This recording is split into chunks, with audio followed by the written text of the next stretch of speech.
I'm going to give you 10 lessons that have transformed my life. And I don't know why, but something in me has compelled me to make this sort of video. So it's going to be more of a podcast style. So put this on while you're doing something. I'm going to make it short and sweet. Let's get into it. The first lesson is wake up earlier. There's something about getting up early that is just, it sets you up well for the day. I don't know if you are like an early riser or a late riser, but I've found that when I wake up later, it doesn't set me up well for the day. I feel unmotivated, whereas you get up early and you have so much time, especially if you work 9 to 5. If you wake up early and get something done straight away, it just sets you up perfectly. And especially when it comes to transforming your life with your fitness, if you get up and train first thing in the morning, then it's done for the day. And yeah, I think getting up early is just a game changer. And that also means you have to go to sleep later, go to sleep earlier. And one thing I would say with that is nothing good happens after the sun sets, really. I mean, seriously, just think about it. When you, in the evenings, if you do go to sleep past 11 p.m, what are you actually doing between, like, after about 7, 8 o'clock? Once you've eaten your last meal, you're probably doing nothing. So you might as well go to sleep earlier and wake up earlier. That's just my 2 cents. Lesson number 2, don't try and impress the wrong people. Just be you.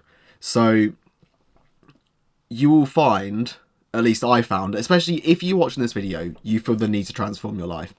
And the thing that kick-started it for me was that I realised I was trying really hard to impress people that I didn't actually respect or like that much.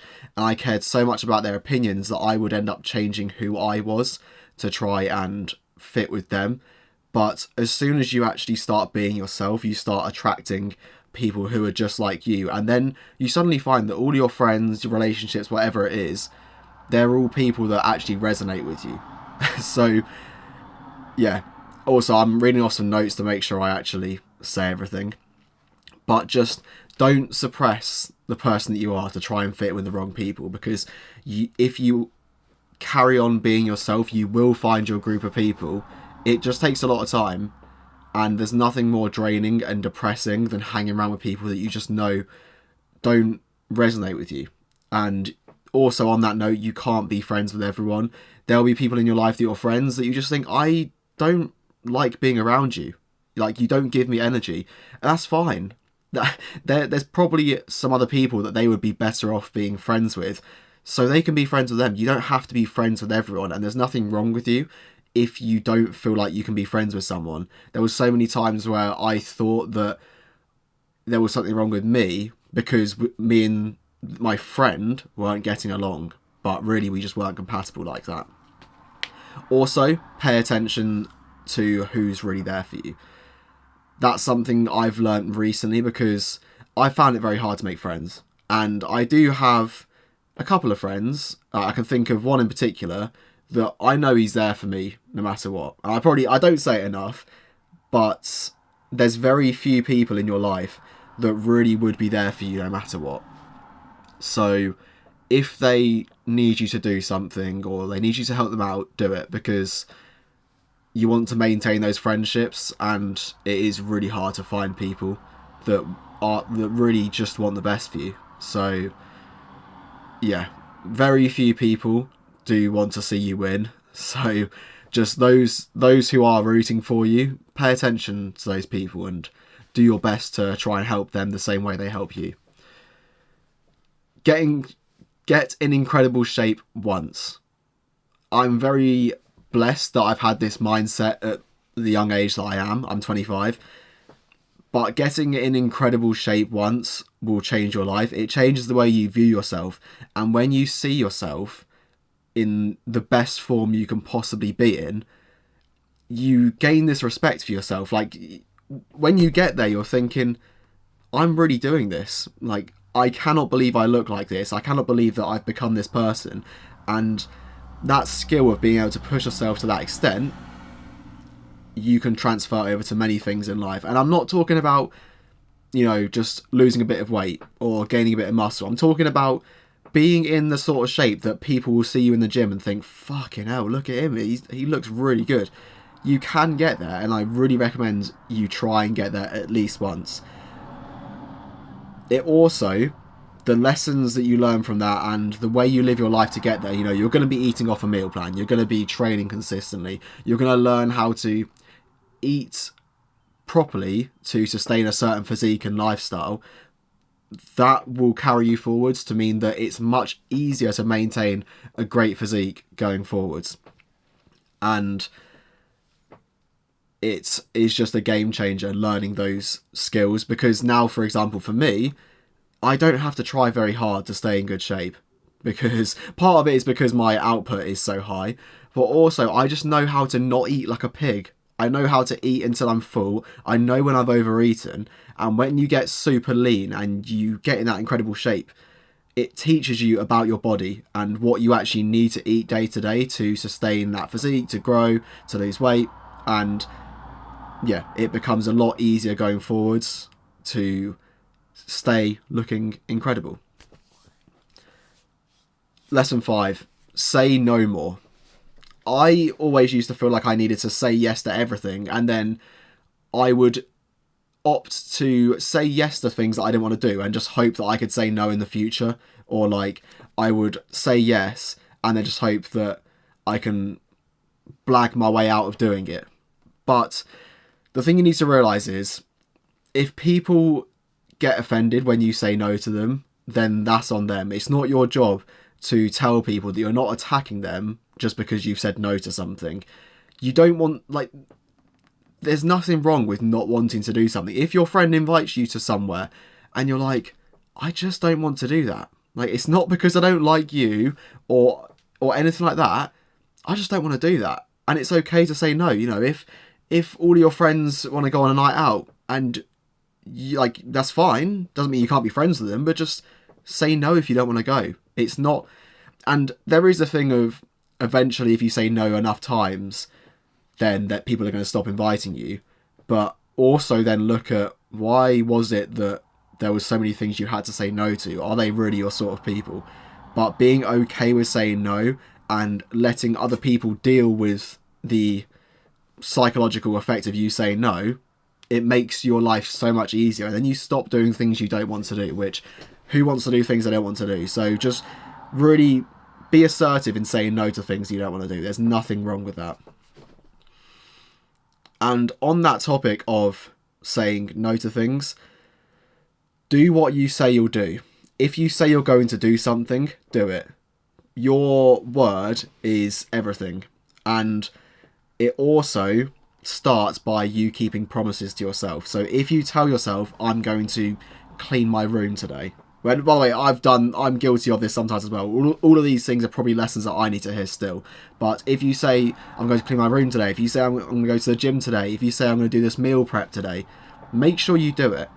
Because if you start saying you're going to do things and then you just don't do it, it's much easier to let the standard consistently slip so that you start repeating that same pattern in the rest of your life. So either do what you say you're going to do, or just don't say you're going to do it in the first place and forget about it. And if you really want to do something, say you're going to do it and try and fucking get there. Or just release the desire to do it, because you either want to do it or you don't.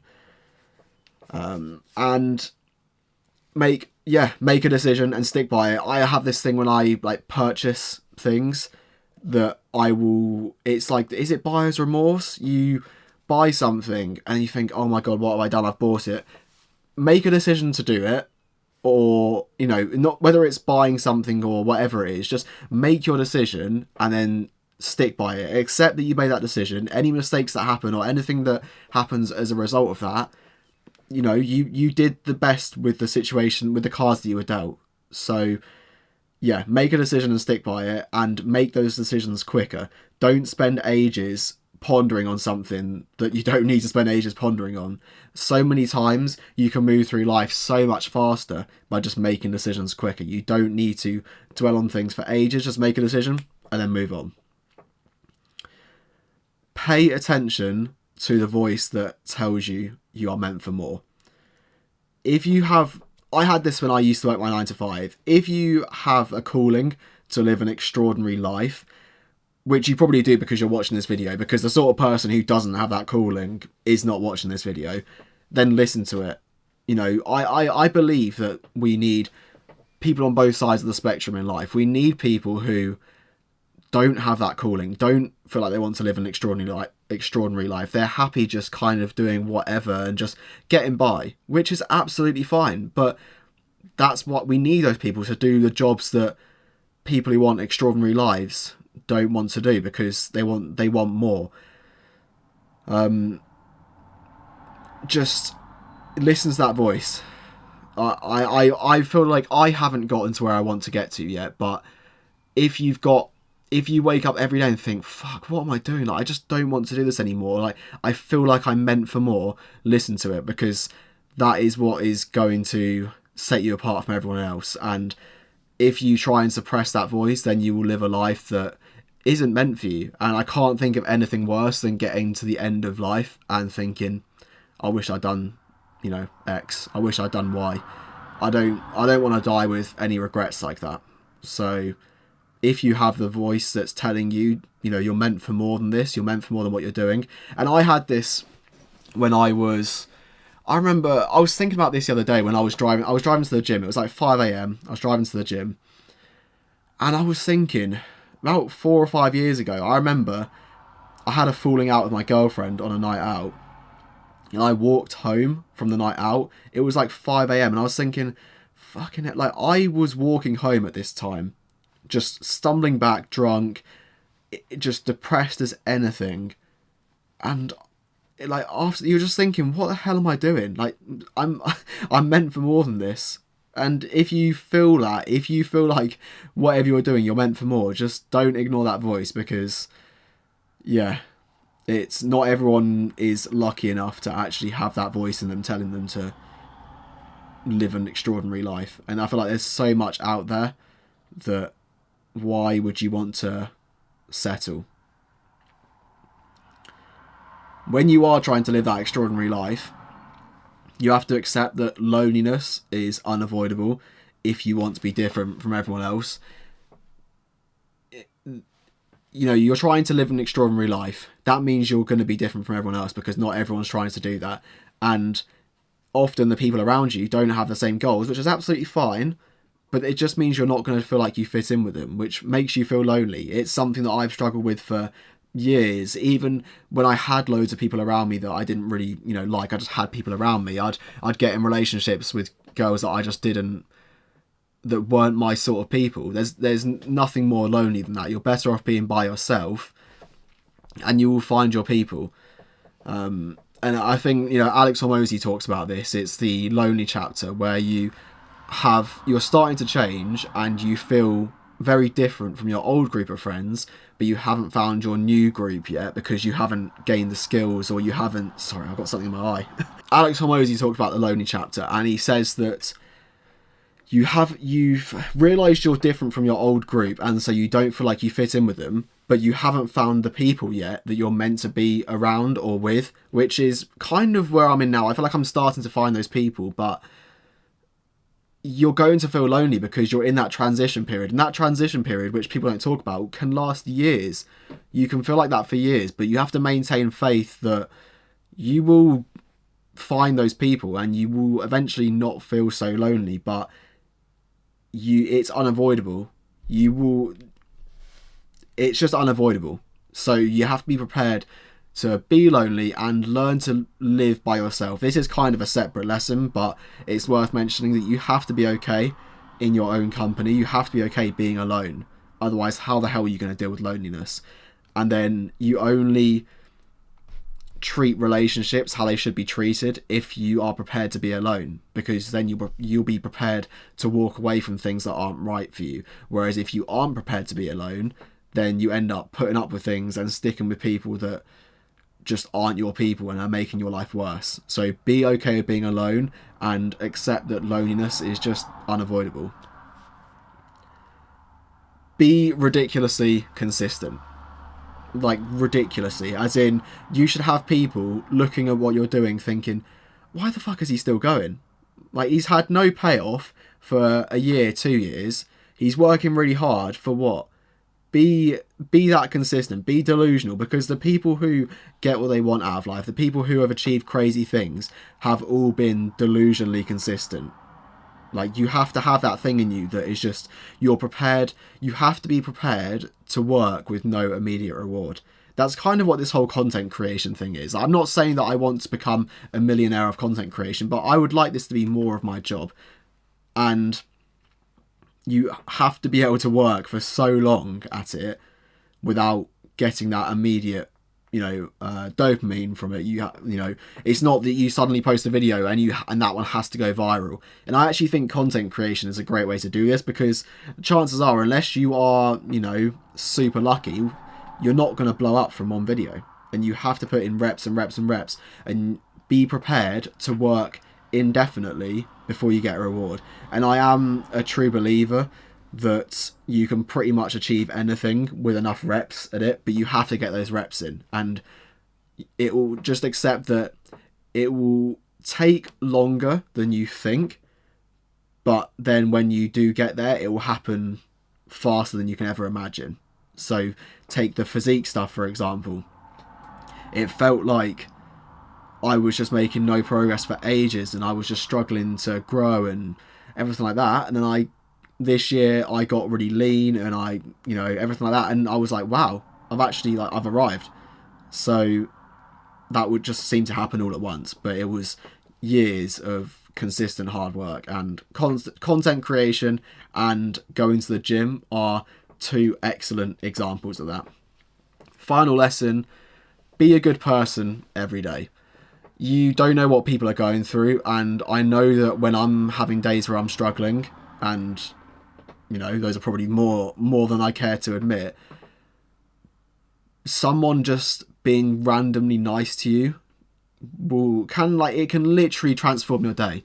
And people might be, if someone's being an arsehole to you, you don't know what they're going through. And I'm not saying it's right for them to treat you badly, but just be nice to them, because it might actually change their trajectory. There's days where, like I said, I've not felt good, and then someone will just be super nice to me. Maybe it's some guy at the gym goes, "Mate, you're looking fucking jacked today." And I'm just like, oh shit, I was feeling really bad about myself before that, but then actually now I feel like kind of better.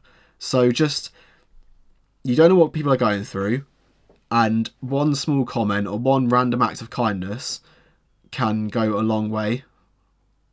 And yeah, just be nice to people. And I don't know if I believe in karma and all that sort of stuff, but I don't like to chance it. And so if there's a risk of you getting bad karma from not being a good person, I'd rather just be a good person to be safe. So just be a good person. But yeah, anyway, I've been recording for almost 20 minutes.